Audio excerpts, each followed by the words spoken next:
All right, I think we're live. Good morning, good morning. I'm Tricia Barnes of the Naked Hippies, and welcome to this amazing hangout. The interview that I'm conducting today is going to be life-changing for you. I meant to tell you, I'm Tricia Barnes of the Naked Hippies, and I just want to make sure you know it's safe to be here. You don't have to take your clothes off. But we are going to strip down to the naked truth about the law of attraction, okay? And this morning, I have the honor and the pleasure of interviewing Kuhn. You've probably heard of him because I talk about him all the time, and I talk about his book, Grow a Greater You. But he is someone that can teach you to manifest the big stuff, all right? People call him the law of attraction science guy. And he has taken a lot of the law of attraction instructions and turned them completely upside down. And they make you go, huh, there's something to what he's saying. So Greg, welcome to this day, to this hangout, to this interview. Thank you for being here. Oh, thank you, Tricia, for having me and for giving me such a nice introduction. I appreciate you allowing me to wear clothes for this interview. I don't have any pants on, by the way. Don't stand up. Yeah, just to keep in the spirit of things. Yeah, if I stand up, it may kick us off of YouTube. So I won't do that to anyone. Don't worry. Glad to be here and spend Saturday morning with you. Thanks for having me. Thank you, Greg. I've read your book. I've read it through once, and now I pick it up and open it up and read it. Kind of like a Bible, It's always there beside me, and I can pick it up and turn anywhere in the book, just let it fall open and start reading, and something new hits me. It's like a new understanding, a new insight about why this stuff hasn't worked so far. And most of the people that I talk to agree. It's the same old story. I repeat affirmations.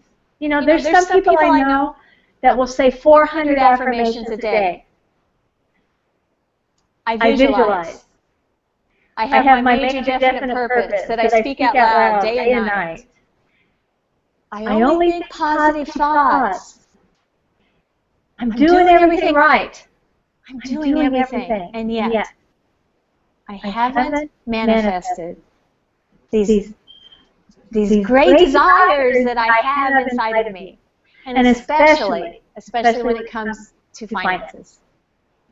And that is what drew me to your book, and it has pulled me in, and it's made me go, let's get into the science of it, because Greg understands that Greg is a science guy. He knows quantum physics, and now he's merged that with law of attraction, and he explains it so that you just you can get it. You don't have to be a scientist to get this.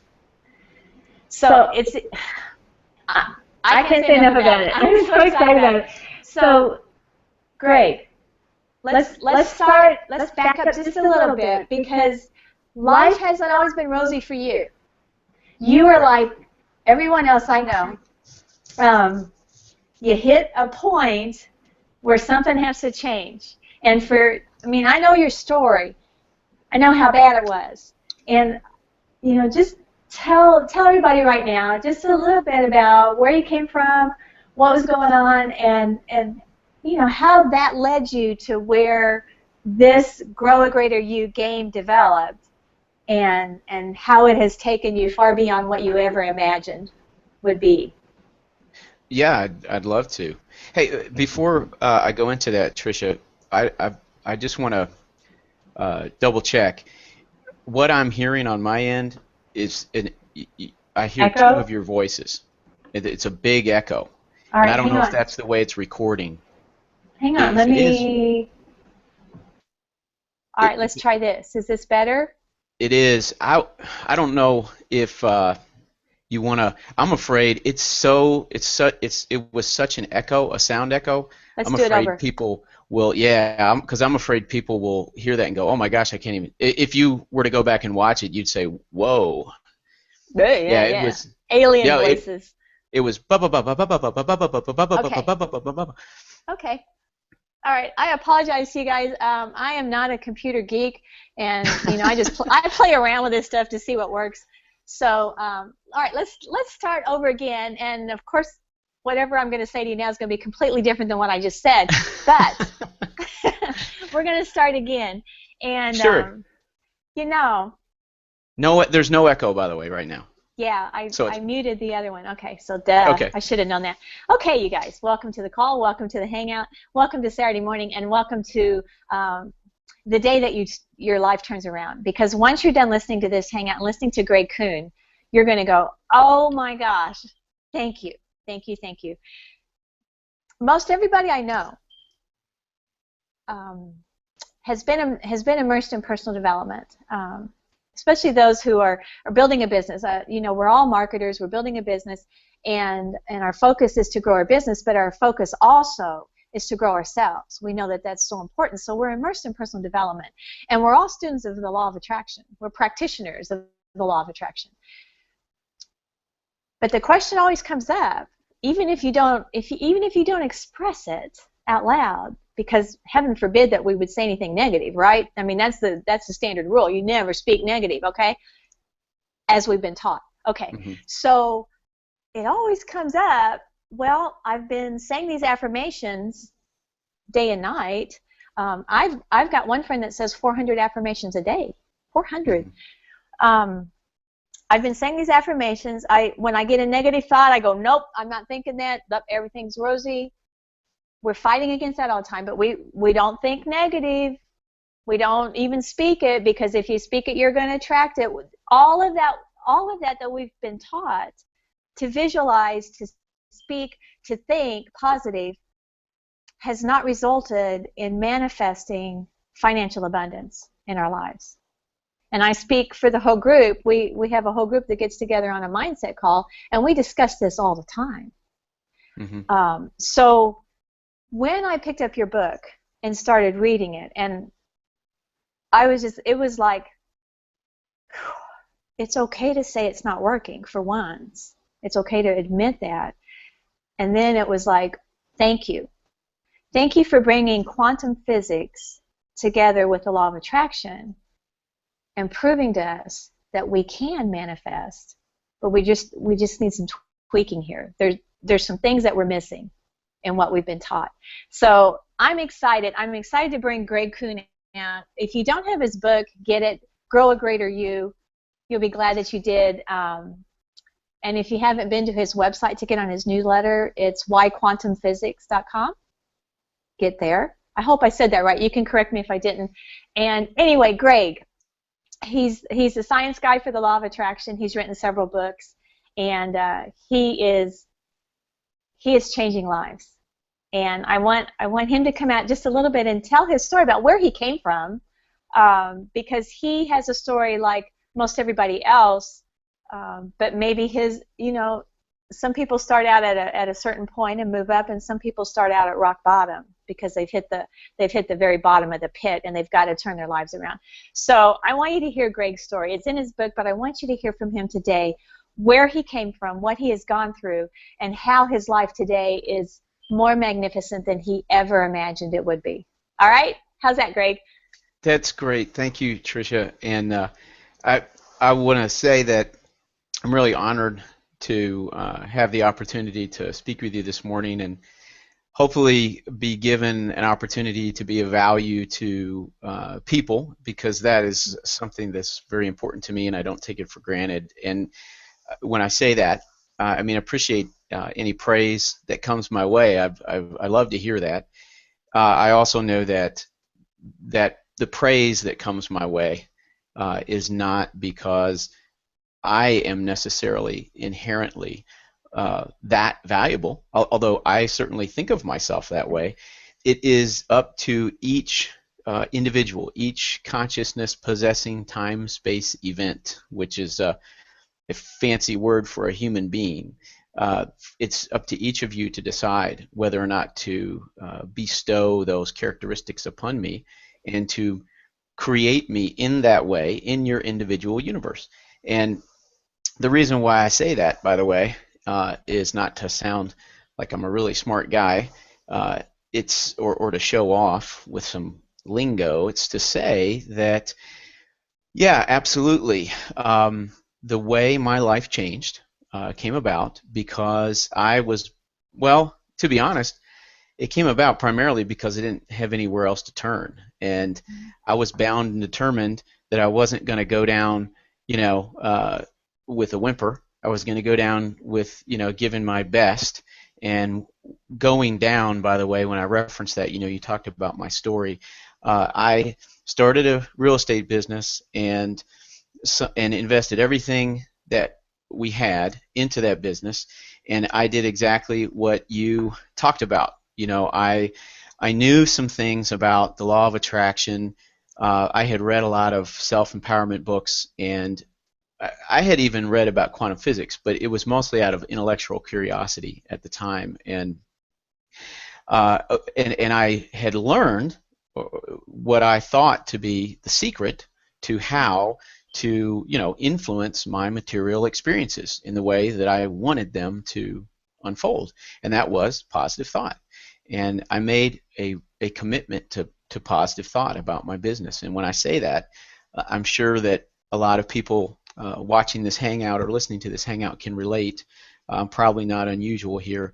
I really, literally made a 24/7 commitment to positive thought about my business. Anytime I had a negative thought, I would stop myself and say, no, no, no, I'm not going to let fear, rule my life. And I would change it to a positive thought. And I meditated and I prayed every day in a positive fashion, or wrote about the business in positive ways. I talked about the business in positive ways. And even when things started going awry, I forced myself to stay positive. I mean, I would take action. I would do things, good, logical things to, put things back on track, or, get things rolling in the right direction, that sort of thing. But my predominant thought was, isn't this going to be great when this all turns out to be a huge success, like I know it will, and I can look back and say, wow, I did not abandon the course when things appeared bleak. I guess I thought of it as being tested, and I thought I'm gonna do what successful people do. I'm gonna stand up in the face of this immediate fear, knowing that my long-term success is assured. And even right up to the end, I was so convinced in how powerfully positive thought would work to influence my material experiences.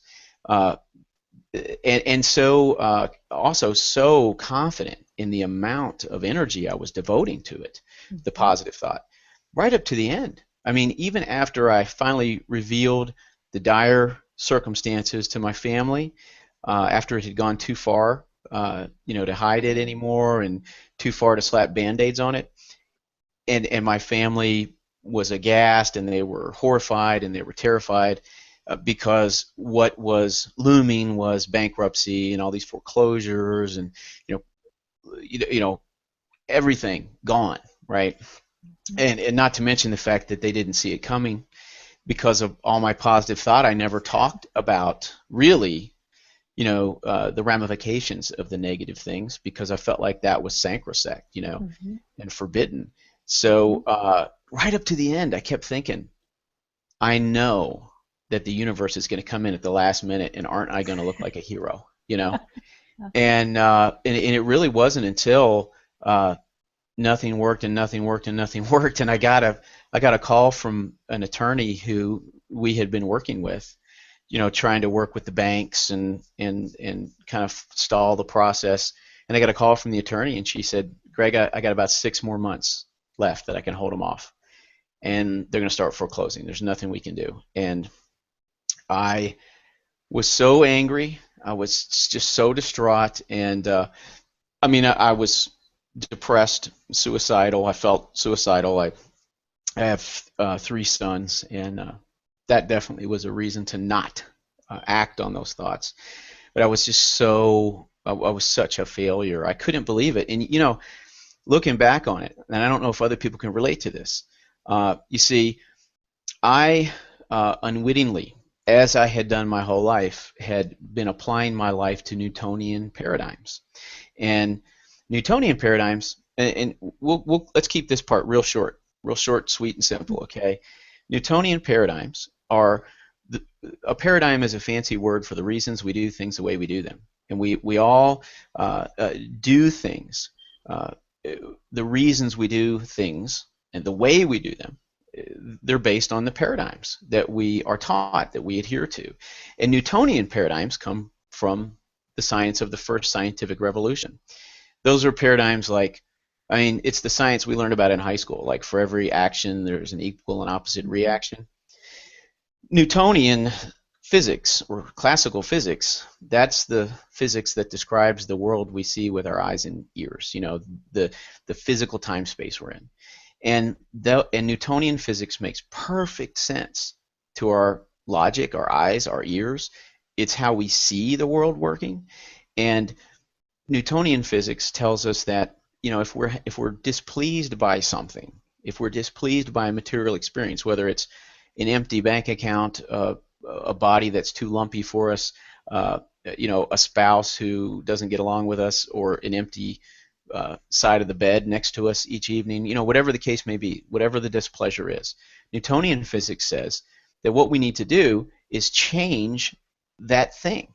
We need to focus on changing the material experience, to adjust it, to tinker with it, to mess with it, to mold it so that it becomes pleasing for us. Now, that's perfectly logical, and that's what every how-to book in the world teaches us, right? If I want a sculpted body, I buy the Jillian Michaels DVD set, and I do exactly what she says. I follow her instructions exactly so I can get that body, right?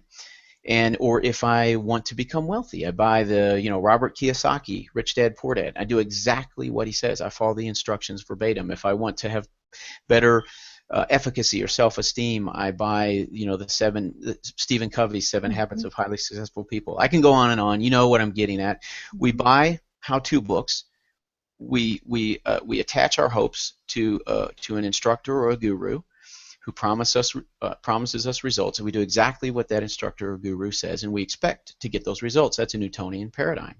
Well, that's exactly what I had done, only it didn't work. In fact, not only didn't it work, it was a horrible disaster, and whether we want to call, the Newtonian paradigm teaches us that there's a gatekeeper outside of us who says yes or no.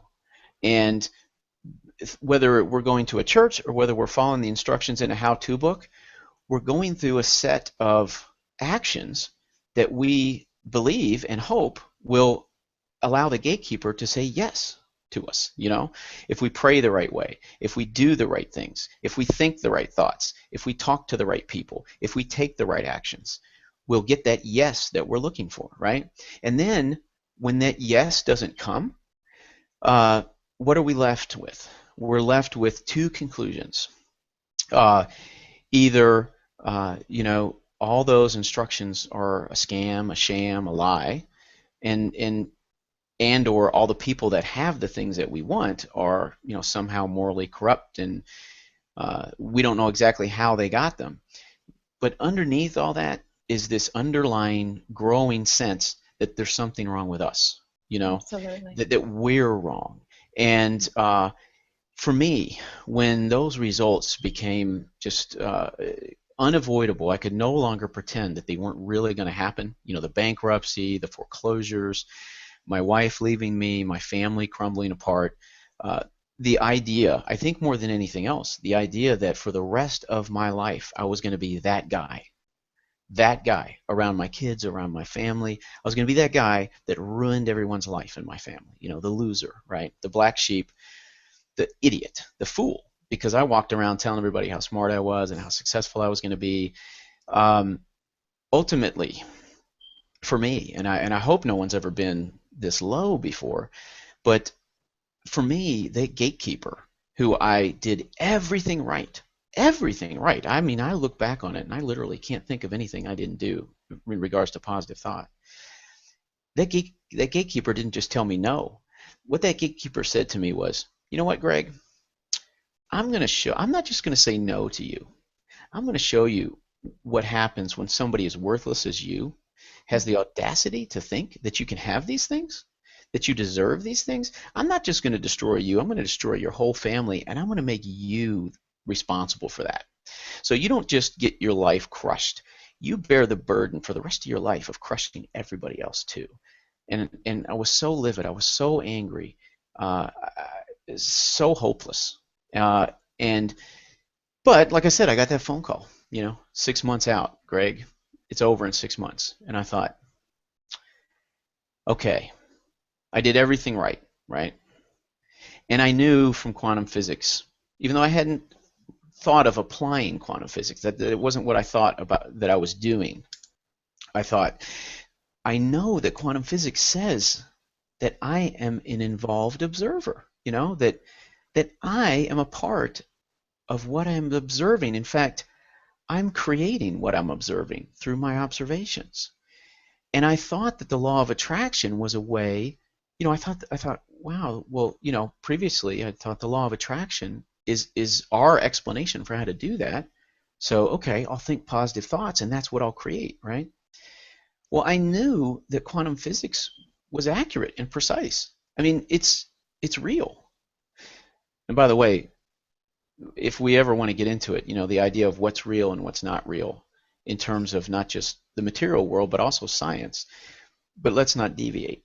I knew that the science was real, and I thought, this somehow I must have done something wrong. I mean, this can't be really what happened, because I know the science is real, and I thought, what do I have to lose? And I went and I started reading about quantum physics again, and I came to realize that what I had learned, and I'm not blaming any law of attraction teachers or any law of attraction ideas or books or programs or anything like that. This was my misunderstanding. I don't even know.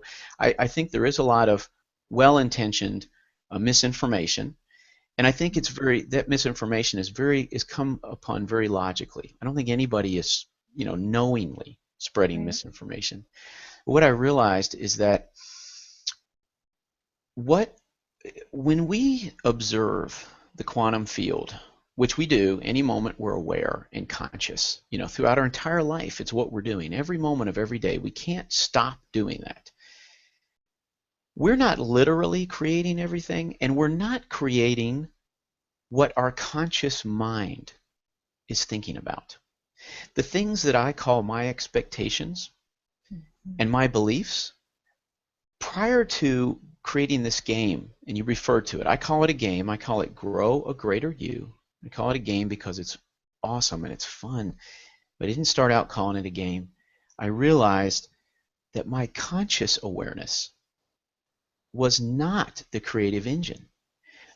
I started to read about neuroscience, and I realized that the creative engine was my subconscious brain. And my subconscious brain stores a big gaggle of rules that I was given when I was a child. We call those rules beliefs. And I, like many people, was under the false impression that the things I consciously thought about were my beliefs. Because if you ask me, Greg, what do you believe about money? I would say it's abundant. There's plenty of it. It's okay for us to have it. I love it. I want more of it. I want to share it. Those were my conscious thoughts about money. But I realized that because what I was creating, what was being reflected back to me by the quantum field was not abundance, then those must not be my real beliefs. Because the more I read about it, the more I began to accept that we can't contrive what we create. The material reality we experience, and I'm looking around the room right now, is a mirror perfect reflection of our beliefs. And thus, when I look around and there's an aspect, there's a material experience that displeases me, it doesn't matter what my conscious thoughts about that thing are, or what my conscious desires are, or what my conscious, words or affirmations are.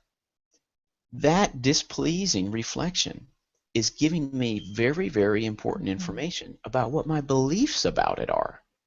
And my beliefs, as I said, they're my subconscious. They're a part of my subconscious, meaning, and there's a couple logical things here that are real helpful for us. If it's our subconscious, then we're not conscious of it, you know? And that's a pretty logical statement. Well, here's another logical statement that I began to see as I began to formulate this game and try to live my way into new beliefs, and ultimately was successful at doing that. Do we ever sit around and think about how much we desire things that we have in abundance already? Do we ever sit around and give ourselves positive affirmations about things that we're abundantly experiencing? For example, I've always considered myself a really involved father, a good father, have a great relationship with my sons. And even back when I was formulating that real estate business out of a deep-seated desire to become wealthy and financially abundant, I was experiencing abundance in terms of my loving relationship with my sons. Well, I didn't give myself positive affirmations about being a loving father. I didn't look in the mirror and say, I'm a loving father. My relationship is wonderful. My sons are fulfilled. I am fulfilled. Our relationship is fulfilling. I didn't do that. I didn't sit around and think about how much I desired it because I was experiencing it, right? We give ourselves positive affirmations and think positive thoughts and think about how much we desire the things that are absent, the things that are displeasing. Well, positive affirmations, it turns out, they only do one thing for us when our material experience is displeasing. When our material experience is painful to us, that's a reflection. That material experience is a reflection of my beliefs. And when I give myself positive affirmations about that kind of a reflection, here's all that happens. My subconscious brain, where the belief is stored, or beliefs are stored, it hears that. It feels that, that positive affirmation.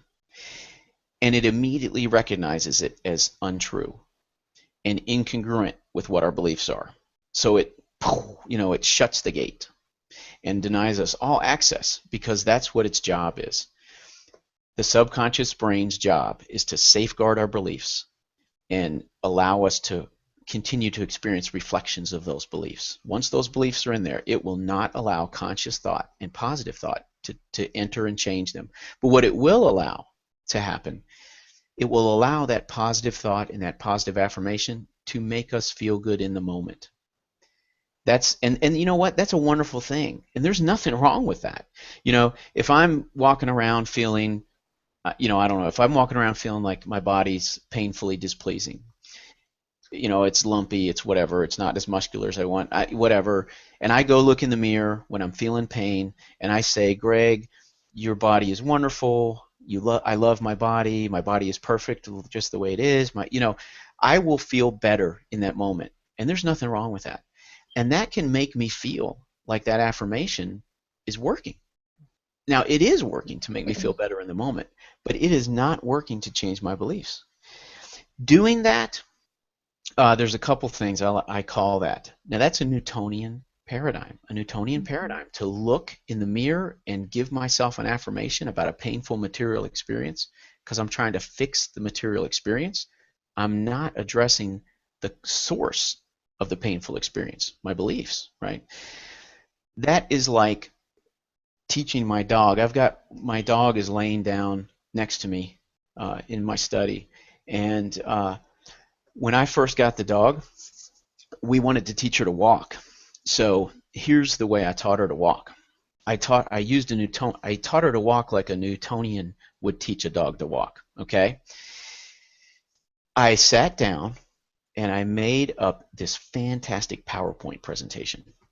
It had all of the facts, the reasons why it would be good for us for her to walk on a leash, the reasons why it'd be good for her to walk on a leash, exercise, she'd get outdoors more often, we'd enjoy it more, we'd take her on more walks. Everybody wins, right?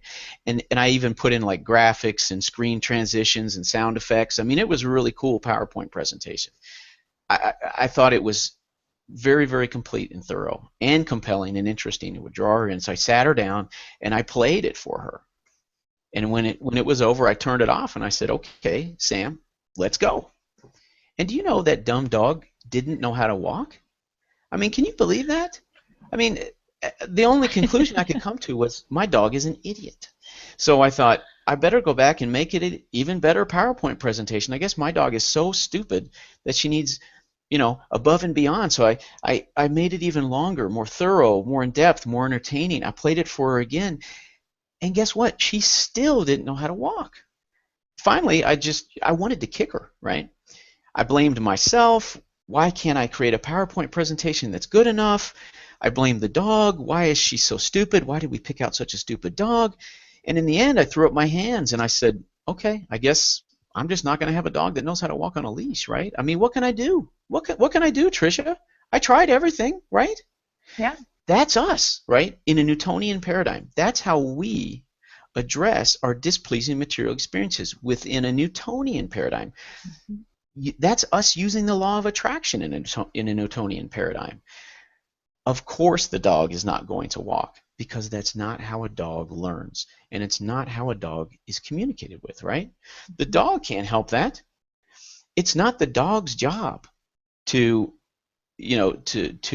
understand and communicate with me in the way I want it to. The only way to teach a dog is to talk to it and communicate with it in the ways that it can be talked to and communicated with.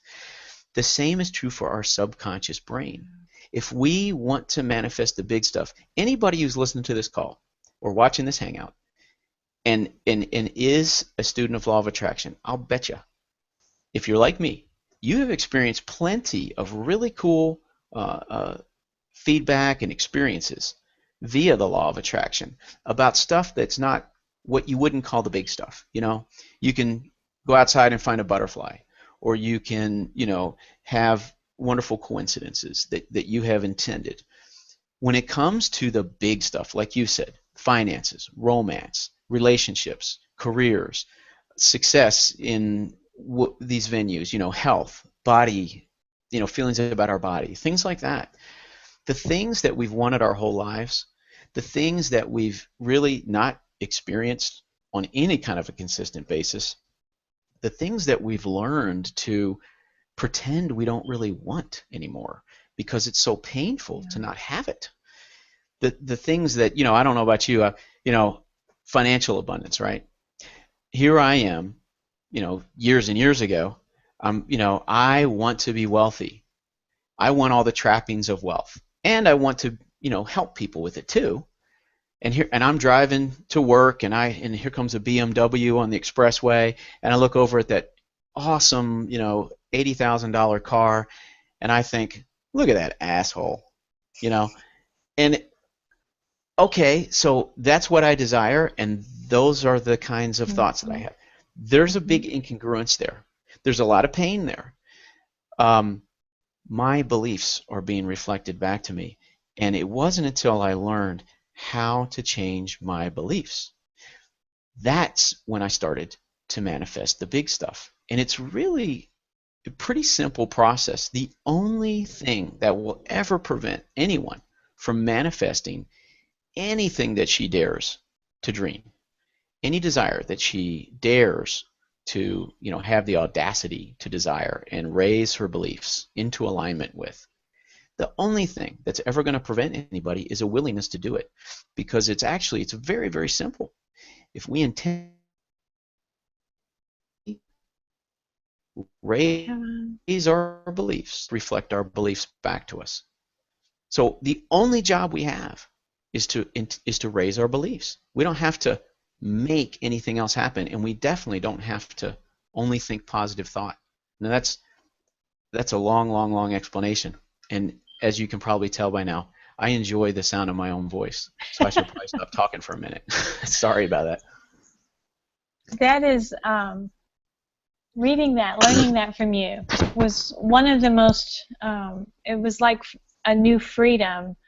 It was like a huge weight lifted to go, okay, all of this time that I've been, trying to just be positive all the time and not giving any recognition to those negative feelings that come up, because they do. Mm-hmm.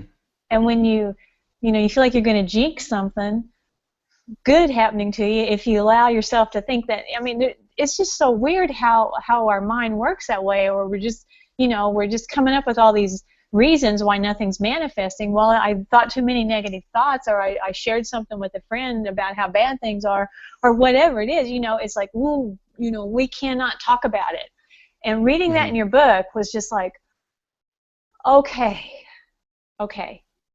And the more I've read and understood, it's like these negative feelings are so real, and it doesn't define you. It does not mean that you're a negative person. It's just information. It's just like, hey, Trisha, something's not lined up here. Mm-hmm. That's all it is. Something is not lined up. It's to get your attention. It's not to knock you down. It's not to make you feel like shit. Right. Because you're not measuring up to, the standard that has been set by what we've learned.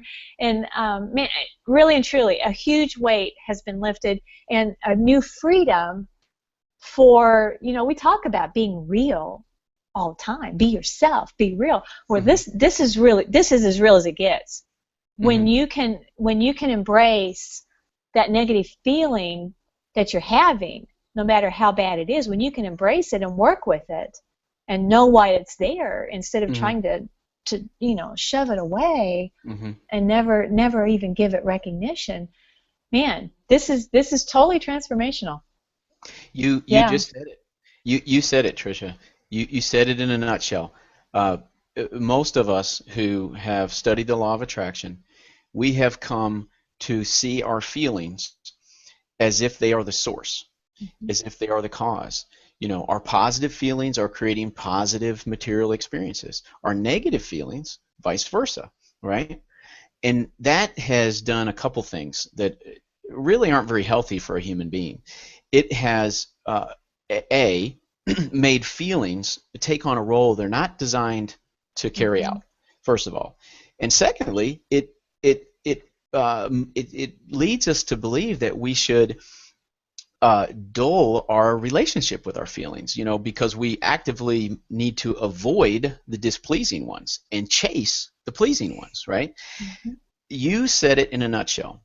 The only thing our feelings do, the only thing they ever do, and their only job, is to be a thermometer. The thermometer, if I feel like, oh man, maybe my temperature is high, maybe I have a cold. How do I know whether I have a cold? Well, I can guess, but if I really want to know if my temperature is high, I pull out a thermometer, right? I put it under my tongue, and wait a minute and pull it out, and I look at it, right? Well, that's a very reliable indication as to what my temperature is. High, low, normal. Our feelings are doing the same exact thing for us. When we have pleasing feelings, we are being given a thermometer reading. And the thermometer reading is saying, Greg, your beliefs regarding this area of your life are aligned, they're congruent with your desires for this area of your life. And when I'm experiencing displeasing feelings, I'm being given a thermometer reading that is saying, Greg, hey, just like you said, hey, Greg, I just want you to realize that your beliefs in this, regarding this area, they're not congruent with your desires. Those undesirable feelings, bad feelings, so to speak, they're not saying, Greg, there's something wrong with you. Greg, you're doing something wrong. Greg, this is bad. Greg, you're making bad things happen. They're saying, Greg, if you want to do anything about this, I'm just letting you know that your beliefs are not aligned with your desired outcomes. Now, we don't ever have to do anything about that. I've never found that, some higher being is going to come down and hit me over the head with a hammer if I don't do anything with that information. But if I'm somebody who wants to improve my material experiences, to have them be more pleasing, I'm going to pay attention to that information. We have personalized that information. We've made that information about us. We've used it to define who we are, what our state of being is. If anytime I get financial information and it's displeasing, I think, oh, there's something wrong with me. I'm bad. I'm not good enough. I'm not smart enough. I'm not capable. I can't make these things happen. It's just information. And when we apply our lives to quantum paradigms, it's very useful and helpful information. It just says, oh, hey, Tricia, hey, your beliefs, you might want to go in and intentionally raise your beliefs in this area of your life. Because until that happens, the reflections of these beliefs are going to continue to be displeasing, and you're going to continue to get this feedback, right? The way that we have always treated our feelings prior to is it would be like, I'm walking across my deck and I get a splinter and I feel this really sharp pain in my heel. And I go, oh, I know what that pain is. I've had a splinter before. You know what? I don't want a splinter. I'm going to pretend like I don't have a splinter. I'm going to ignore this pain. I'm going to, you know what? I don't have a splinter. I don't really have a splinter. This pain isn't real. I'm going to think positive. Well, the splinter's never going to go away. And I'm getting that pain. I'm getting that feedback because there's a splinter there, right? Well, the same thing is true with unpleasant feelings. We experience unpleasant feelings because it's feedback. Pretending they're not there is not going to change the source of that feedback. Trying to deny them, convert ourselves to positive thought, think positive. Those are logical things to do, but they're not going to change the source of that information. The only thing that will change, and in fact, I'll go a step further, tinkering with the material experience itself, because think about that. If it's information regarding financial abundance, what have I done? Oh, I got to work harder. I got to spend less. I got to get a second job. I got to get smarter. I got to make wiser decisions. So let me get instructed about my decisions. So I'm going to tinker with the experience itself.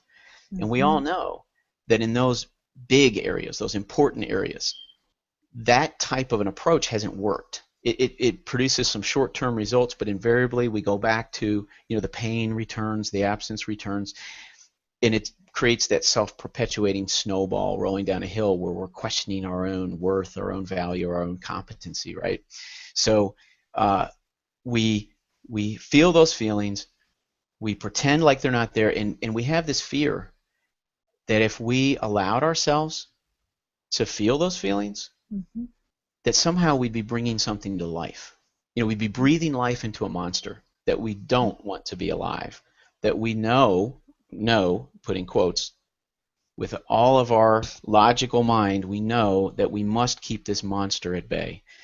And the truth of that is, those beliefs that are in our subconscious that are creating that displeasing reflection about which we're being given the information, that those beliefs are out of alignment. Those beliefs, they've always been there. They'll always be there. Being honest about how we feel doesn't do anything. It doesn't bring anything to life. In fact, it actually takes power away from it, because as long as we're pretending as long as we have this illusion that there's a monster in the closet that we can't afford to be real, that monster is so scary and so powerful. My gosh, I'm so lucky it hasn't consumed me, up to this point. I've kept it at bay. I've stayed one step ahead of it by just staying focused on these positive thoughts and not allowing the negative to really, be experienced full bore. We're fooling ourselves. Those beliefs have always been there. They've always been there. Becoming honest about our feelings and hence our beliefs, it doesn't breathe life into anything in any way that wasn't fully alive and being reflected back to us every moment of every day of our lives. Absolutely. I was just thinking about how to explain why we all know of people who read the books or hear the stories, or we know people personally that I've said these affirmations every day, and they're doing great. Mm-hmm. That's what sells the books. Mm-hmm. So why is that for some everything lines up? I mean, can you explain that? Yes, absolutely. You know what I'm asking? Absolutely. Yeah. Yeah. This is and I don't, I consider myself a naive optimist. Okay, Yeah. so I mean, if, by the way, isn't it funny? Whenever you hear somebody praising someone else who, they'll say, well, that person really tells it like it is. That person's not afraid to tell it like it is. Hasn't that always been a praise that's conferred to somebody who says negative things? Like it's funny the Yeah. way we do that. Uh-huh. But if I'm anything, I'm definitely a naive optimist. So when I say these things, I don't mean them cynically or bitterly. Yeah. But yeah, definitely positive affirmation. And by the way, somebody like Marianne Williamson, I mean, Mm-hmm. obviously, is a wonderful gift to the world. And Yeah. what she is saying to us is not a lie. It's not a scam. There's nothing contrived about anything she's saying. And I don't think she would disagree. I don't know her personally, but I don't think she would disagree with anything that I'm saying. Um, those are a lot of caveats right there, because I don't want to make it sound like I'm impugning anybody else, because that's not what this is about. What happens is that when somebody takes action and it works like a charm, whatever that action is, what's happening is that person, it has beliefs that are aligned with the desired outcomes. And those actions that she is taking are inspired actions. They're parts of her universe that she sees and experiences. She sees opportunities, she sees potential where I see roadblocks, because her beliefs are aligned with her desired outcomes. So the things that she has done to manifest those outcomes, because certainly action, which may sound like a dirty word to law of attraction folks sometimes, I've found that actions are not only wonderful, they're necessary. Action is always going to be a component of how we bring energy into material form in this time space. However, action that I take without having beliefs that are aligned that's contrived action. That's action that isn't going to be effective. Jillian Michaels, who has that DVD series, books, whatever, about having a super fit body, and she has those photos of herself with her six pack. She really does do those things, and they really do work for her. And I've never spoken with her, she may say, Greg, absolutely, I know exactly what you're talking about. She has beliefs that are aligned with those desires. Those actions are not only successful for her, they're inspired.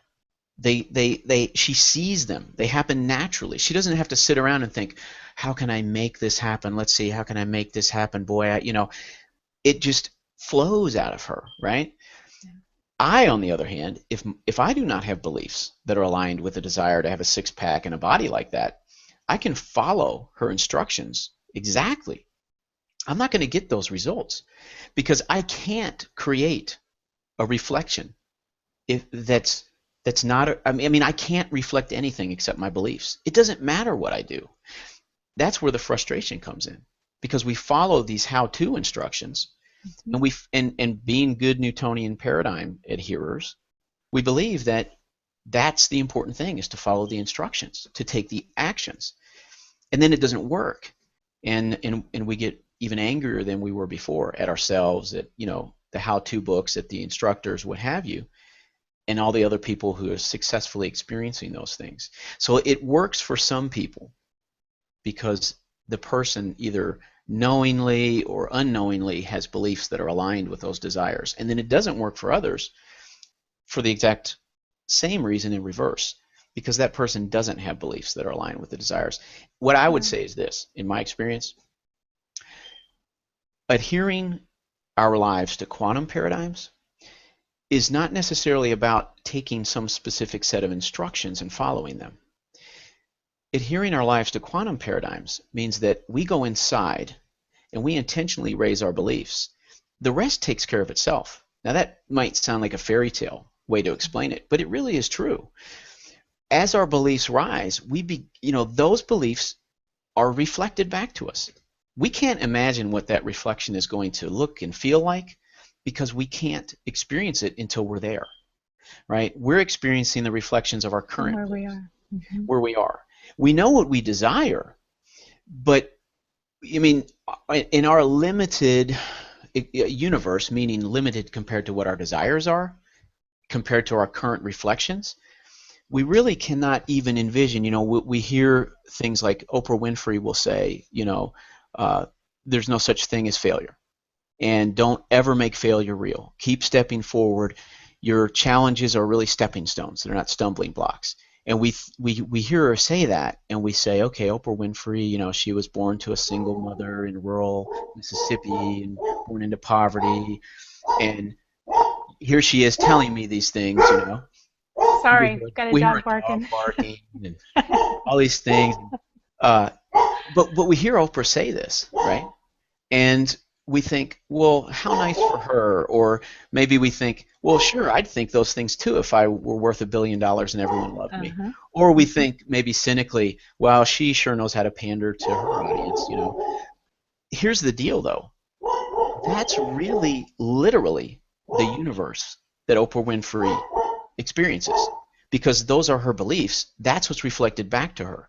She literally sees an opportunity where I may literally see a dead end or a stumbling block. We literally experience the same material event and see two completely different things because our beliefs are being reflected back to us. So I go in and raise my beliefs, whether it's about my body, my finances, my relationships, what have you. As my beliefs rise into alignment, the universe I see changes to be reflective of those beliefs as they rise. And what I've been looking at my whole life, like let's say it's my spouse, I intentionally raise my beliefs about my loving relationship with my spouse. My spouse literally transforms in my universe because my beliefs are different. My spouse may not be doing anything different, and I might not be doing anything different technically. But the reflection changes. It can't not change. And the quantum field, which is the source of the material world, it specializes in connecting the dots behind our backs and miracles and coincidences and things out of the blue, things we could never predict, because it's accurately and perfectly reflecting every single conscious entity's beliefs back to it.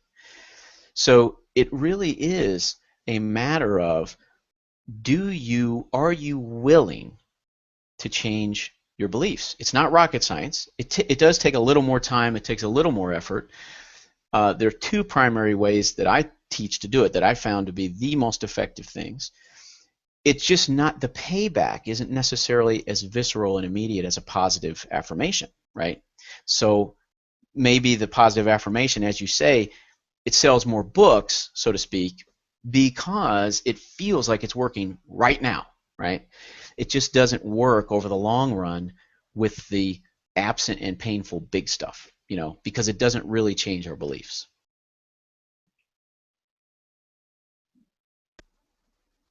All right, I think the dog's quiet now. Sam liked listening to the dog, by the way. Yeah. There's been so many ahas in this book, but when I learned about telling a better feeling story, mm-hmm. I couldn't wait to share that with other people. It gave me personally, a new understanding of, we're conscious of our words that we speak. We're very conscious of that and always being positive.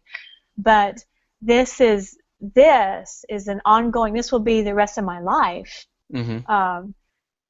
Telling a better feeling story rather than a good feeling, mm-hmm. story about something. So being okay with it being bad. And I loved how you presented that even though I'm feeling really angry about whatever, or even though I'm feeling really worthless, that I can't get out of debt, or whatever it is, even though, and then you add into, you know, there is hope, there is possibility, I am connecting, I'm changing my beliefs, I'm growing into a better person.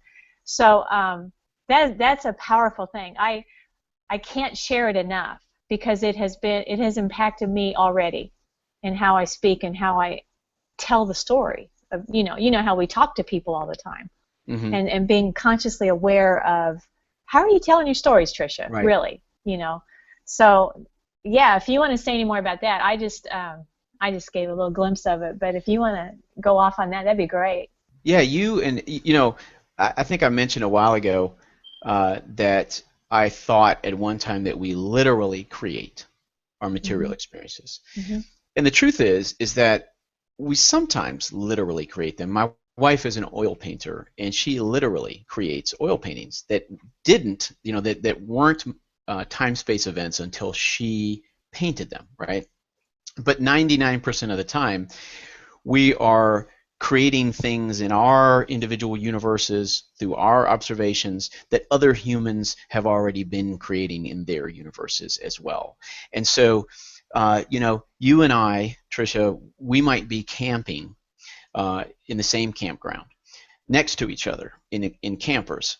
And the first evening we walk out and there's a fire that some campers have built. And we both observe the same material experience. We both observe the same time-space event, the fire. Well, you and I, undoubtedly, most of the time, we're going to see and experience the same construct, the same physical object, if you will. However, we're both going to tell a story about it that is unique to us. I call it telling a story. What we're doing is we're assigning meaning and value to it. We're assigning context, we're assigning significance. And in this way, we construct that time-space event, that material experience, for us in our individual universe. And it has a unique meaning and value. It has a unique reality in our individual universes. So we can each look at the same material event, the same object, and see two totally different things. Even though it might be the same color, the same shape, the same size, it is literally different in your universe and mine. Now, that's, how we do that, I call telling a story, right? Because I look at, when I observe or think about anything in the material world, I assign it some sort of meaning and value. I say it's good, I say it's bad, I say it's somewhere in between, or I say I don't really care. Now, you and I might look at a fire, and that's not necessarily a controversial material object, right? I mean, you might look at it and say, oh gosh, I wonder if the woods are going to catch on fire. It's creating smoke and pollution. My clothes are going to smell bad. I wonder if the smoke is drifting into our camper. You might have some objectionable thoughts. It might be a little bit bad in your universe. Of course, I might look at it and I don't even think about that stuff. I just think, oh, this reminds me of being a child and camping with my parents, and this is just wonderful, right? And hence that fire will be two totally separate things, two completely different experiences in your and my universe. But invariably, we don't really care so much how we're creating a fire in our universes. But we do certainly want to create, what we're creating when we observe and are aware of our partner or our finances or our career or our bodies or our health, those sorts of things. Most people have very strong desires about those areas of their lives. Well, when we practice telling the best feeling believable story, we do that with everything, whether it's a fire, a chair, or our spouse, or anything in between, right? And the way we do that, when we do that, we take control of how and what we are creating in our universes. Now, to do that, and you mentioned, we don't tell a good feeling story. We tell the best feeling story possible, and we make it believable, right? Which means that we talk about and we affirm how we really feel. And if it's something bad, as you illustrated, I say, I don't like this. It doesn't feel good. It's undesirable to me. I wish it weren't happening. And that's the truth.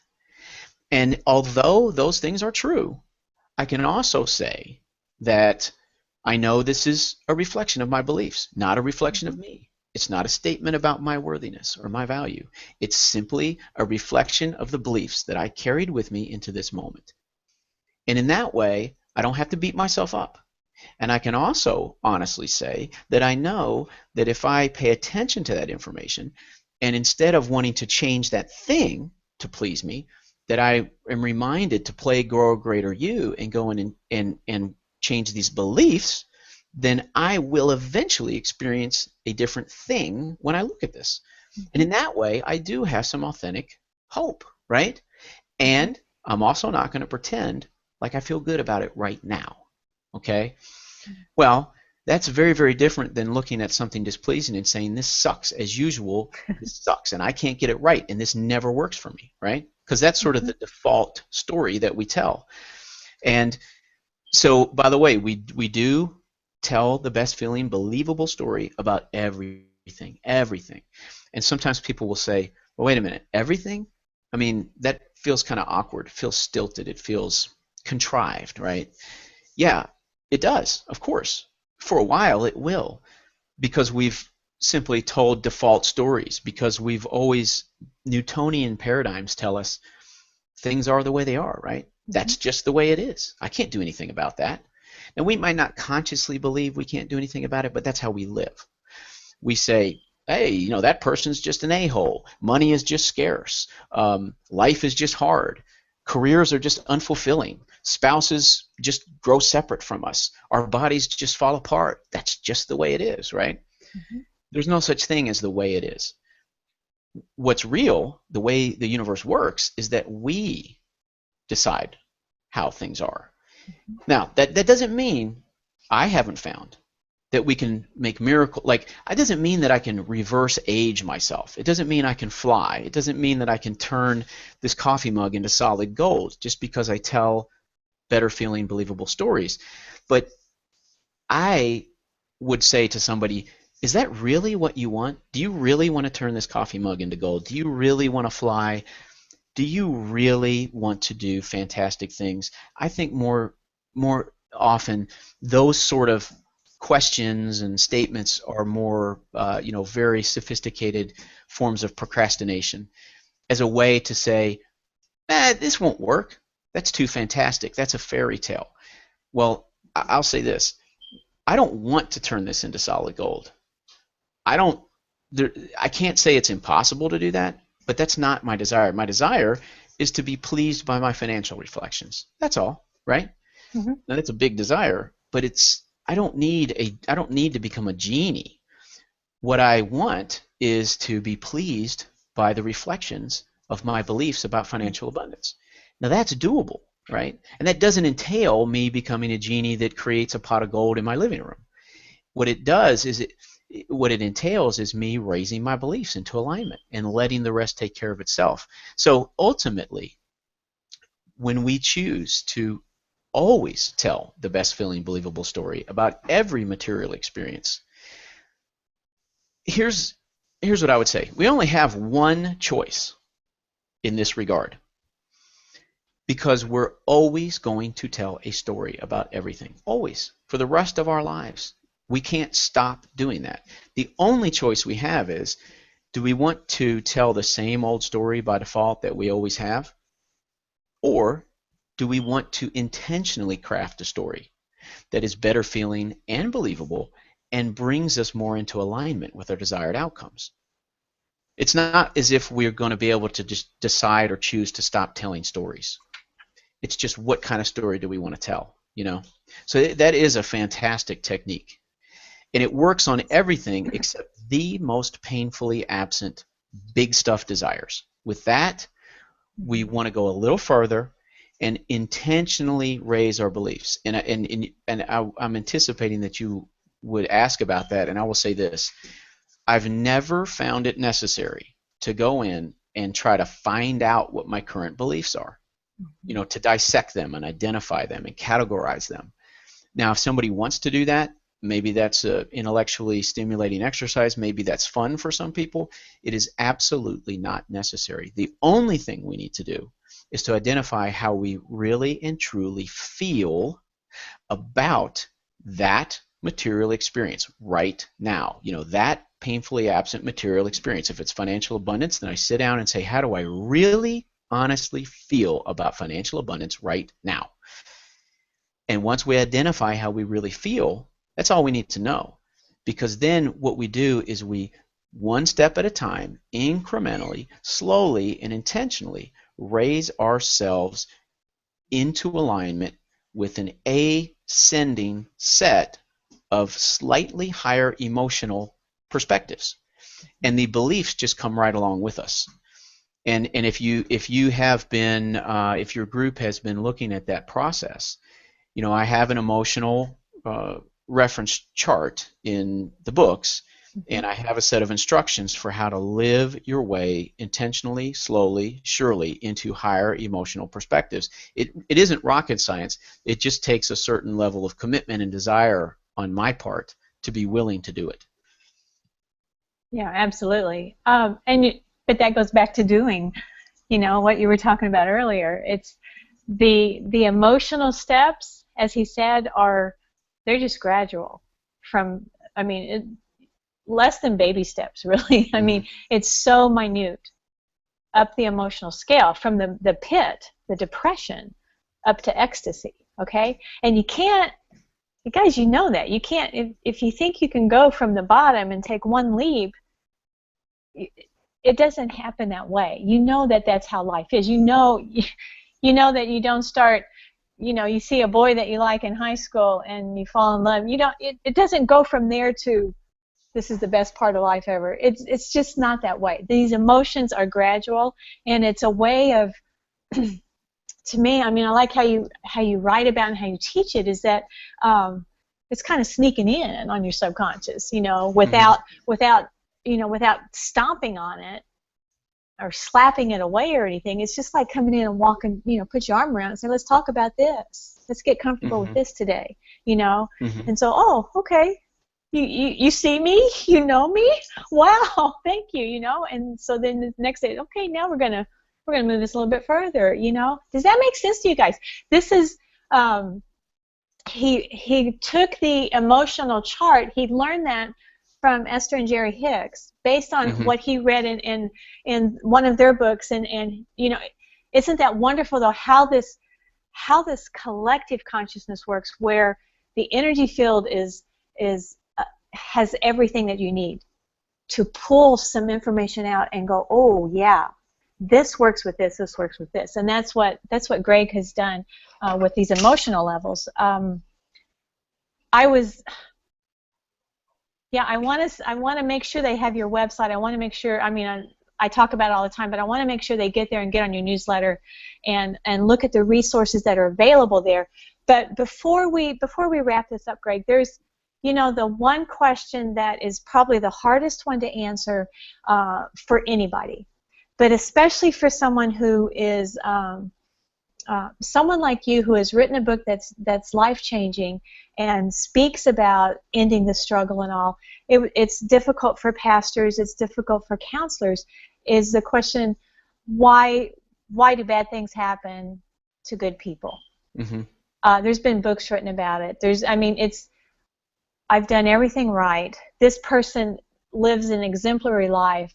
Why this tragedy? Why do they have to suffer through this? And I really wanted you to, bring your wisdom and insight to that, your understanding of that, in a way that would make people go, because it's in your book, but just go, oh, hadn't thought about it that way. Okay, all right.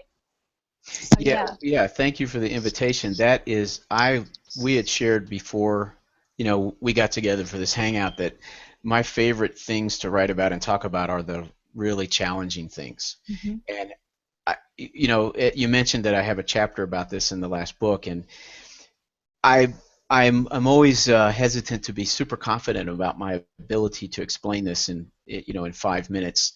I think it's almost a taboo topic, because people who seek to improve material experiences which, by the way, let me just throw in a plug here.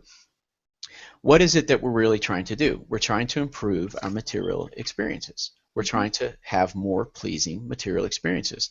Well, that's not even necessarily a new age activity. It's not a metaphysical activity. You undoubtedly brushed your teeth this morning, Tricia. So did I. Why did we brush our teeth? We brushed our teeth because we want to improve our material experiences. Now, that's not a metaphysical activity, right? We brushed our teeth because we don't want cavities, we don't want bad breath, we want our teeth to look nice. I mean, all these things. Why do we do that? Because we want to improve our material experiences.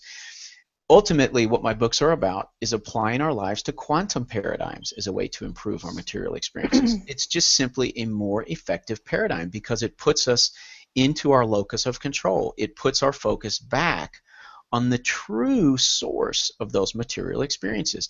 It doesn't mean that we should stop brushing our teeth. It doesn't mean that we should stop going to work. It doesn't mean that we should stop cleaning the house or, making phone calls, or it doesn't mean we should ever stop taking any actions. It means that we focus primarily on what we believe more than what we do. However, what we do is always important. And this topic, for those of us, and I dare say that every single human being is going through her life every moment of every day attempting to improve her material experiences, even if she's never read a self-empowerment book or never heard of the law of attraction.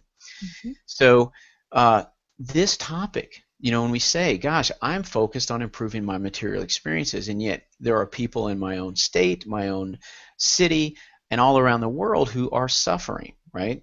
There's disease, there's poverty, there's subjugation, there's certainly there seems to always be victimhood, people being exploited and taken advantage of, and here am I as this very self-focused entity concerned with myself, right? My desires. And how shallow is that? Am I allowed to do that? Is that okay? Is that morally appropriate to do when there's suffering around the world? And I want to answer that question and hopefully do it succinctly about how that suffering occurs, but I also want to address for us as individuals. When we fulfill desires, it doesn't matter whether my desire is to, end hunger in my city. And coincidentally, my ultimate desire, my greatest desire, is that suffering becomes optional for every human being. Now, what sort of an idiot am I to have a desire that grand? Who am I to think that I could bring that about? Do I have, some sort of grandiose self-worth? Am I a megalomaniac? I'll say this. I have learned that, one, I have learned not to doubt my desire, to embrace it full on, whether it's making suffering optional or whether it's getting a BMW. Any sort of desire, there's only one way that I have learned is effective at manifesting a desire, and that is to grow my beliefs into alignment with it. So even if it's a BMW, who is that benefiting, right? That Greg Kuhn has a BMW. That's not going to help anyone anywhere else, is it? Yes, it is.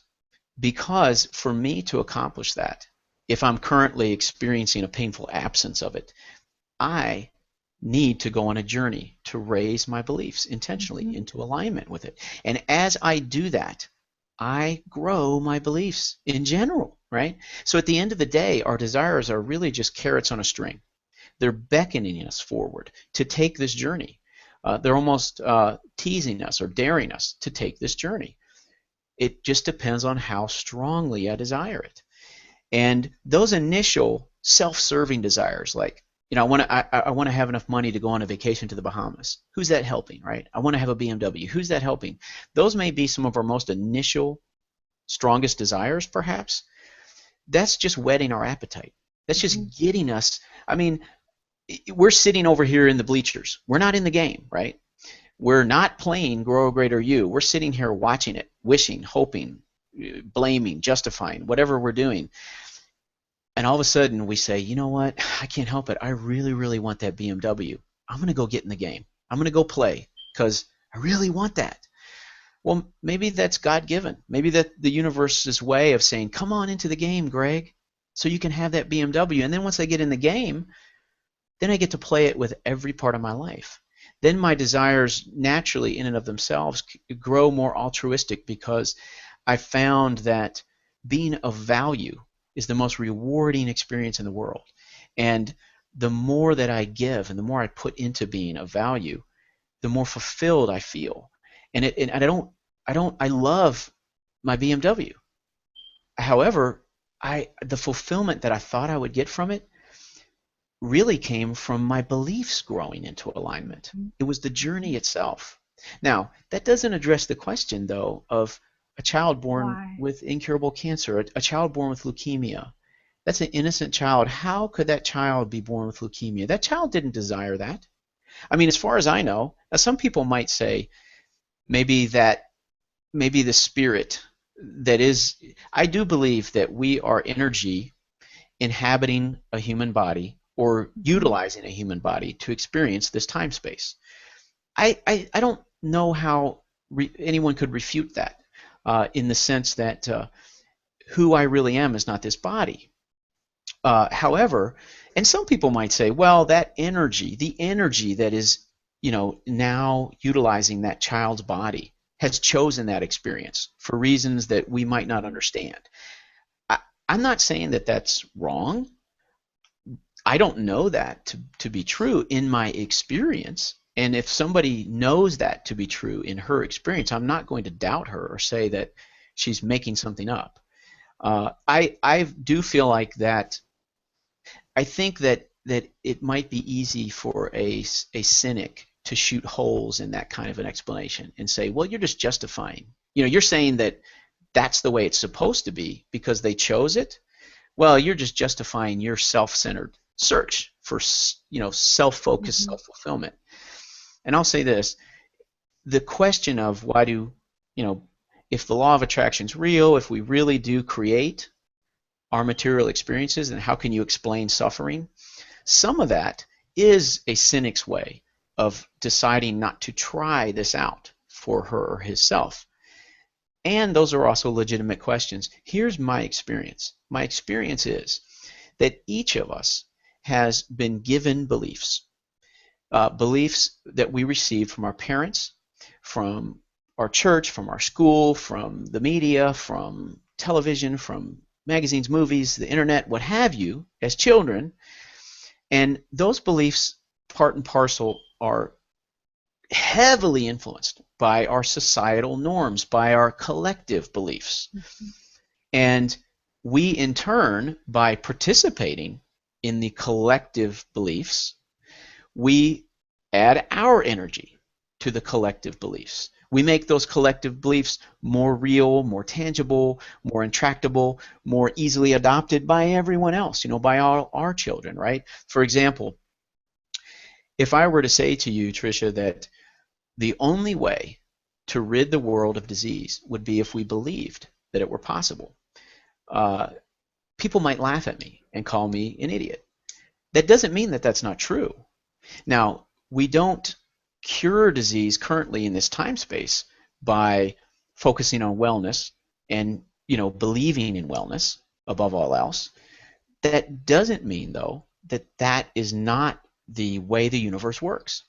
But I will say this, I can't find anywhere, I can't find any way within myself to really authentically believe that disease isn't real. I know that it's real. I know that it's part of the human experience.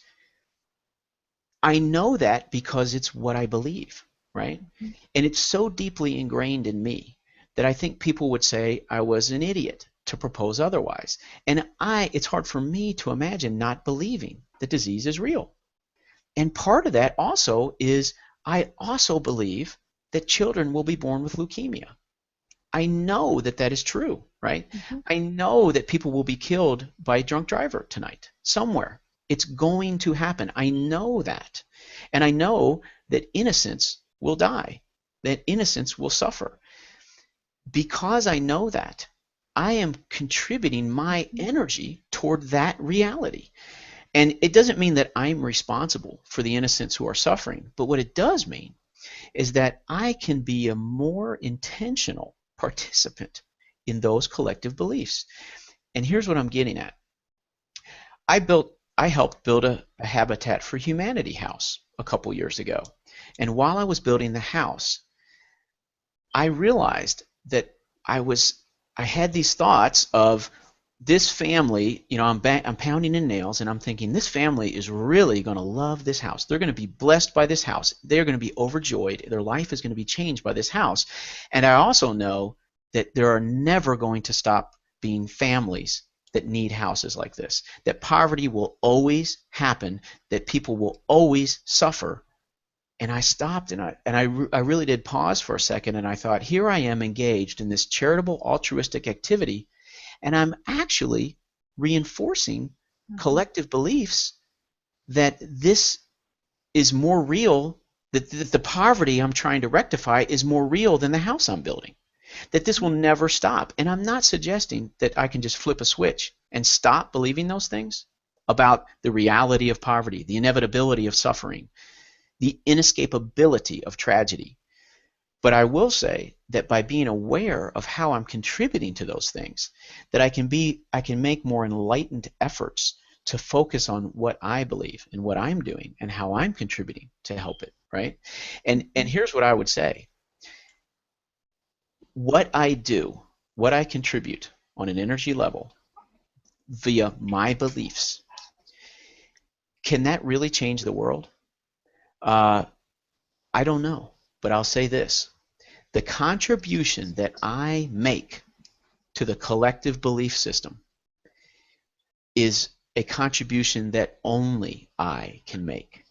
It's a contribution that if I don't make it, it won't be made. Is it the only contribution necessary? Is it the contribution that will finally push us over the edge? That I don't know, but I'll say this. If I want to collect, 1,000,000 pebbles for my Japanese garden in my backyard, the very first pebble collected is just as important as the millionth pebble. It's just as valuable. The very first pebble I collect in that collection completes that collection just as much as the millionth pebble. You get what I'm saying? So my contribution to enlightened beliefs, whether it comes from me growing my beliefs personally, me intentionally focusing on enlightened beliefs globally, that contribution is just as much a part of the completion of a global shift as the very, if you will, the last one necessary to push it over the tipping point, right? So I can acknowledge that there is suffering and subjugation and exploitation and poverty and disease and innocents who are affected. I can acknowledge that, and I can express the frustration, the anger, the regret, the sorrow, the my desire that it change, and at the same time, because I want to make my story believable, right? And at the same time, I can also honestly say that if I do my best to make my contribution be enlightened and positive, that's all I can do. That's all I have to do. And in fact, that's an amazingly powerful contribution, because if I don't make it, it's not going to get made. Exactly. Thank you for that. That's, again, another part that I read and thought, man, this is something I needed to hear, because we do struggle with that. Why does it happen? And then to learn what our role, what role we're playing in that. Not to berate ourselves or anything, but just to realize that it's a whole lot bigger than just our little world, and that we're collectively, because of our beliefs and because of society as a whole, that we're living in and among, that the thoughts just come. Yeah, children get leukemia. Children are born with leukemia. When you're 70-year-old and you're going to get ready to die. I mean, everything like that. Money's hard to come by. Look at the news. Whenever those thoughts come in, it spreads out collectively through everyone else that is thinking and hearing the same thing. Okay, it's building momentum there. But to know that it's enough. You can't. I think about the littlest angel, that story from childhood, the littlest angel. What can you do? And all you can do is hold a higher thought and tell a better story and say, here's me. I'm contributing what I can to this, and it's okay. Mm-hmm. This is what I could do. Yeah. And be okay with that. That I really do thank you for that part of the book, because it's a tough subject to talk about. And you're doing it right now, Tricia. You're contributing what is yours to contribute right now, mm-hmm. in this moment. Mm-hmm. Through this hangout, through your conversations with others, through the nakedhippies.com movement and website and the instructions that you provide, you are authentically being you. You are manifesting yourself into this time space, this moment, in the most authentic way you can. And that's all that you need to do. That's all you can do. And you know what? There's so many of us that are trapped in this fear that we are inconsequential and small and unworthy. And it's very understandable for anyone to feel that way. I felt that way for many, many years. My life today, here's one thing I do want to say. The life I experience today, I didn't even dare to dream back when. I didn't even understand that this was possible for me. I literally live in a universe where potential and possibility is the rule. And I didn't used to feel that way. And I don't live in this universe because I'm so awesome, that I was predestined to do this, that I was chosen and selected, that I'm some gifted individual, back during my darkest hours and all the years leading up to my darkest hours, which were very pain-filled years, as probably we all know, that painful Newtonian guessing game. How can I make this work for myself?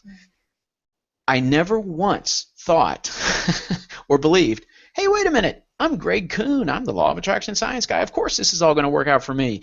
What am I worried about? My gosh, I am me. Nobody has ever felt that way, right?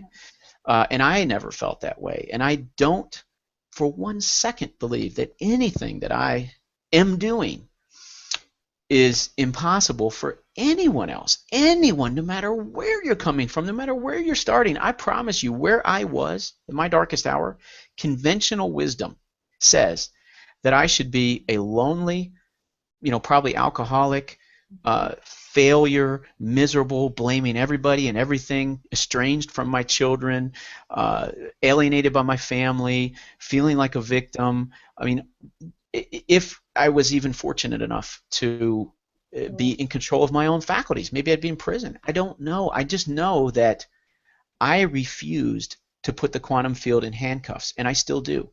I choose to keep possibility and potential alive because I apply my life to quantum paradigms, and possibility and potential really is inherent in every moment. There is no such thing as guaranteed or fait accompli or the way it is.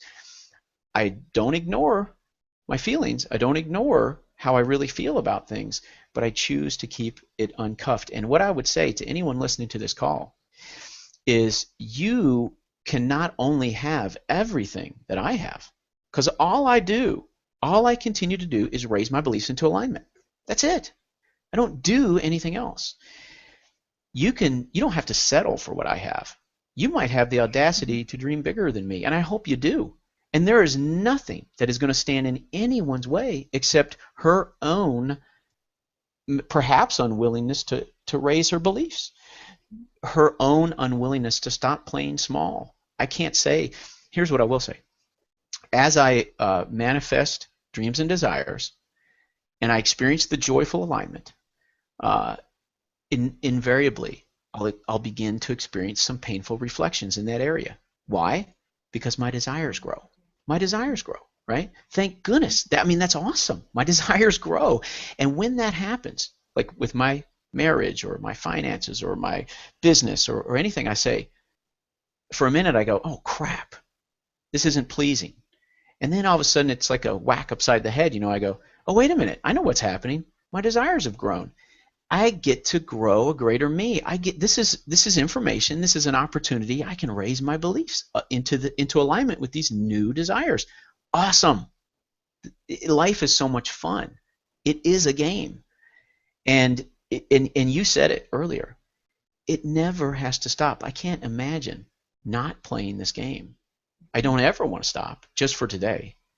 And I'm so grateful for all the pain and misery that it took to get me here, to be willing to do this. It was worth every moment of that pain to be sitting in this chair, in this time space, with this universe that I'm now creating and inhabiting and experiencing. It was worth every second.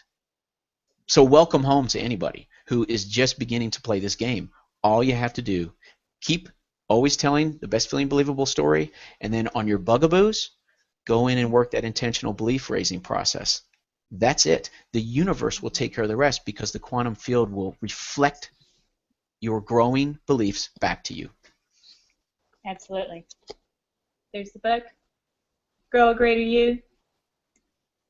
Get it. Worth the investment. Get on Greg's newsletter list. Is it whyquantumphysics.com?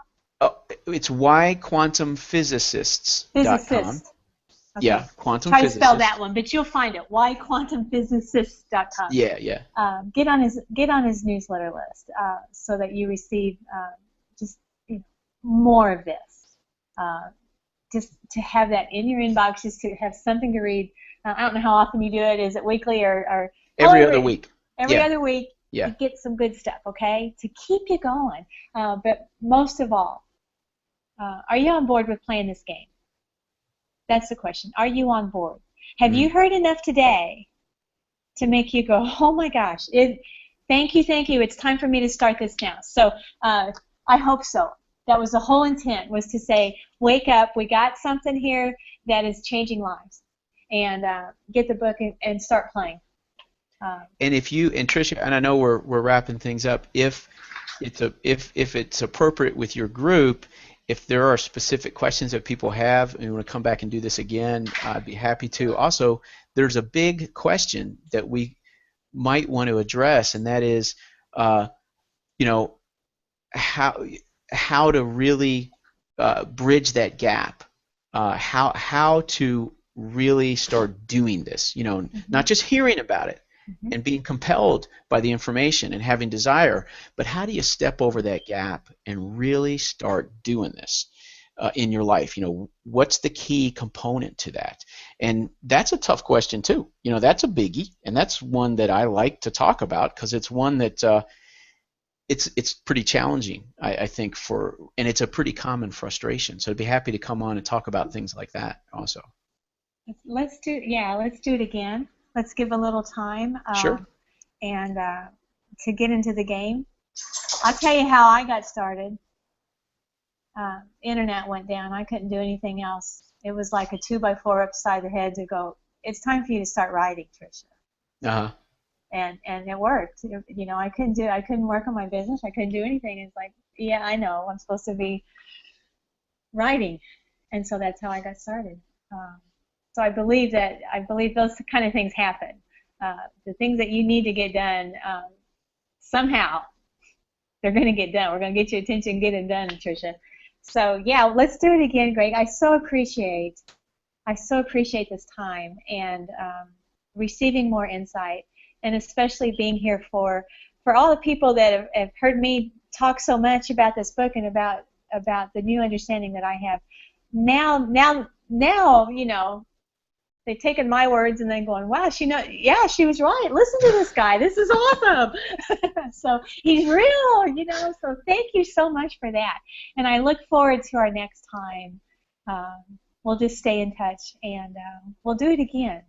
Thank you for sharing your energy, Trish. It was great talking to you. I really enjoyed it, and I will next time I won't wear any clothes. I'll go with the theme of the business, the naked hippies. But you'll just, it won't be it'll just be, like my shoulders up. Don't worry. We'll keep it G-rated. I could do shoulders up if I never stood up, but then if I stand up, we're in trouble. We don't want to be banned from YouTube. So yeah, we'll make it fun. We'll have a naked hangout. and get all the looky-loos. Okay, thank you so much, Greg, and Thanks, Tricia. blessings to you. Thank you You so too. much. You too. All Have a right. great day. Bye-bye.